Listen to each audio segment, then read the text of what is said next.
The New York Rangers took on the Montreal Canadiens in game number 6 at the Bell Center, so it wasn't a away game for the Rangers, but in this one, we saw a ton of offense from the Rangers, especially in that first period, in the first half of the first period as well. The Rangers offense was buzzing out there. Even at 5-on-5, they were scoring a bunch as well in this one, which is exactly what you want to see. We know that has been an issue in the past with the Rangers, but so far this season, that is one of their strengths. It's the 5-on-5 play. This team has looked phenomenal with their puck moving, their goal scoring, opportunities, obviously, that they've been creating. This team has just looked like an absolute beast, a juggernaut of an offense so far, and that definitely continued into this game as well in this wild game against Montreal. So in today's video, I'll be breaking down this game, giving you all a recap on how this game went for the Rangers, who scored the goals, and obviously the goaltenders, the lineup, all that good stuff. Just kind of breaking down this game in full. So let's get right into it here. So let's take a look at the lineup for the Rangers. In this one, we saw Kreider, Zibanejad, Smith, Panarin, Trocheck, Lafreniere, Cooley, Hedl, Kakko, and then Edstrom, Carrick, Brodzinski. For the decor, we saw Miller, Fox, then Schneider, Trouba, and then Ryan Lindgren making his season debut on that third pair alongside Victor Mancini, the standout rookie for the Rangers. So overall, I think this lineup looks nice, and seeing Lindgren back in there as well is kind of cool to see. Obviously, it's nice to see because he did miss obviously quite a bit of time there to start this season, and he did wear a bubble in this game there, so I'm kind of surprised he honestly played. I mean, we're obviously off to a pretty great start this season there. It's not like we're anywhere close to the end of the season there, or we're struggling to make playoffs, for example. So is there really a reason to have him out there if he has to wear a bubble? I don't know, but either way, I guess he's cleared enough to go, and obviously ended up playing in this one, and looked all right out there as well in his first game of the season. And the starting goaltenders in this game for the Rangers, it was Igor Shesterkin, who had another pretty solid game there. Obviously, he's been off to a great start this season, should more than likely be one of the Vezina candidates like he's been in the past. So hopefully he has another great season like he did specifically back in 2021, 2022 when he did win that Vezina. But the other goaltender starting in net and did not finish that whole game though was Sam Montembeault. He didn't even make it to the first period there after allowing 4 goals. Spoiler alert.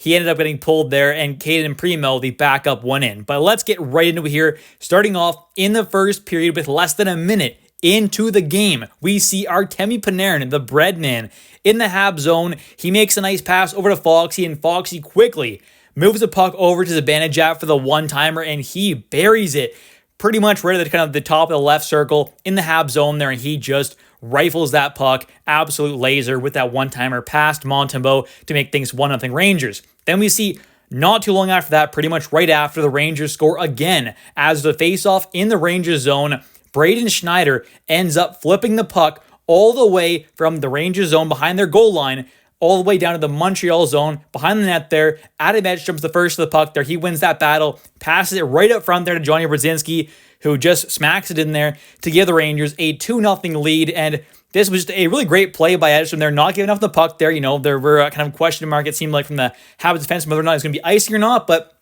obviously it wasn't. Edstrom gets there first, gets the puck, wins that battle, and finds Brodzinski to make it 2-0. And not too long later, we see Riley Smith steal the puck off Lane Hutson's stick in the neutral zone. He skates down and snipes one past Sam Montembeault to make things 3-0. Obviously not assisted because he stole it right off Lane Hutson.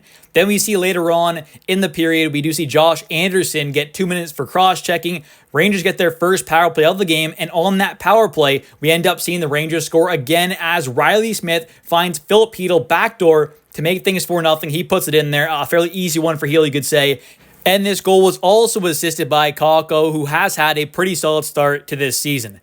Then we see, though, later on in the period, Josh Anderson has the puck behind the Rangers net, and he finds Nick Suzuki, who's out front there, and he scores to make things 4-1, and that was Suzuki's first goal of the season as well. So good for him, but obviously not great for the Rangers, as Suzuki is a little too open there for the Rangers. Obviously, he should have probably defended a little better, but that makes things 4-1, and the Rangers still have a pretty comfortable lead. And then we see, though, going into the second period, where we see pretty early on the Habs putting on some pretty solid pressure. They're getting a couple decent chances. They don't score at that moment, but later on in the period, Fox gets 2 minutes for hooking on Brendan Gallagher. The Habs get a power play, and on that power play, Nick Suzuki is able to skate right down there in front of the Rangers net way too easily. I mean, there's got to be someone else there to stop him. Obviously, we've seen this quite a few times and way too many times so far this season where a guy's able to walk right in front of the Rangers zone, whether it's from behind the net, in front of the net, from the side, whatever angle it is. They're able to skate right in the middle of the net there, right in front of Igor, right in the slot there, and just are able to have a pretty great scoring chance way too easily. And this needs to be fixed by the Rangers there. I've seen this way too many times start this season, and Nick Suzuki is able to skate right in front of the net there for the Rangers, make a nice little backhand move around Igor to make it a 2-goal game, and it's now 4-2 at this moment with Nick Suzuki getting his second goal of the season and of the game as well. Then we see, though, with 11 minutes and 3 seconds left in the second, we end up seeing the Rangers get back on the board there to make things 5-2 and regain that 3-goal, fairly comfortable lead, as well as we see Braden Schneider score his second of the season as he just rips one with a couple bodies out in front. I don't think Keaton Primo was too screened there, but he ends up ripping one past Primo to make things 5-2 for his second goal of the season there. And obviously this was the first goal that Primo did allow because he did come in after that fourth goal was scored on Sam Montembeault. And now going on into the third period, we end up seeing very early on Keandre Miller with just about 3 minutes or so into the period. He gets a 2-minute penalty for hooking. Rangers end up killing that off, though. And now way later on in the game, we see with over 6 minutes left in the third, the Habs get another power play. They do not score. The Rangers kill that off once again, although they had a couple decent chances. And then as that power play expired, not too long after, we see a big scramble in Caden Primo's crease there. The puck kind of ends up slipping out to Phil Petel as he was skating down towards the net, and he pots it home to give the Rangers a 6-2 lead in that goal. Was also assisted by Will Cooley and Sam Carrick. Then we see, though, not too long after that goal was scored, a fairly quick one once again by the Rangers. We see them score again as Capo Kakko ends up scoring his first goal of the season off a, not necessarily too sharp of an angle, but pretty much from right along the boards there, from kind of low down, he ends up just shooting on net there. Seemingly a fairly easy kind of save opportunity for Caden Primo. It sneaks by him there, and that makes things 7-2, and that's how things finish. But this goal was also assisted by Will Cooley and Victor Mancini. I think overall this was a pretty great win by the Rangers. I mean, a 7-2, fairly dominant win. At moments, the Habs definitely had their chances. They had some good goal opportunities in this game for sure. And, you could say they could definitely score more than 2 in this one as well. Hit a couple posts, were unlucky at moments, you could say, yeah. But the Rangers, at the end of the day there, had a pretty solid overall game here defensively. They have a few issues to kind of work on here, and there's something that I definitely noticed that has been an issue with this team defensively, and that is leaving the kind of slot and right in front of the crease wide open. This team has done that way too many times so far this season, giving guys like, Nick Suzuki, for example, in this game on that power play where he was able to just kind of skate right in to the wide open slot there way too easily. We also saw that the other night, Saturday night against the Leafs there. I was at that game where kind of Matthews was from behind the net, I believe it was, and he just kind of skated right out there. I think it was around Foxy, maybe it was, and he just kind of skated around there and just kind of wrapped it far side around Igor there.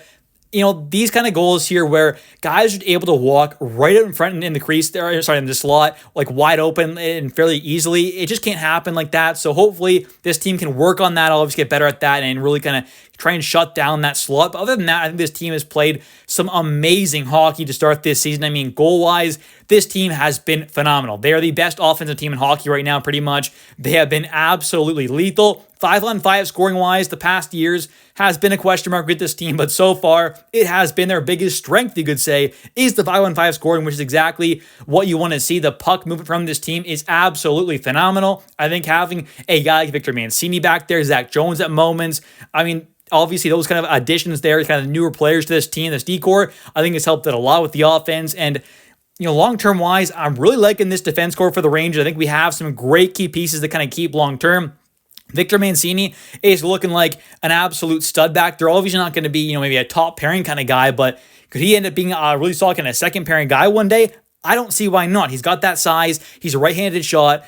Pretty solid defensively, can move the puck there. He's got, 3 points so far this season already, so he's producing offensively. I mean, this is a guy really just kind of broke out in camp there, and obviously has kind of taken this opportunity with the Rangers and just kind of ran with it, and obviously looking like a pretty great player, and is obviously being a guy in the lineup over players like Chad Rubital and Zach Jones. So that's pretty special to see as well. This is a guy who's earned his spot in this team and definitely seems like he's going to be here for a fairly long while potentially as well. So hopefully he does stay for pretty much the entire season.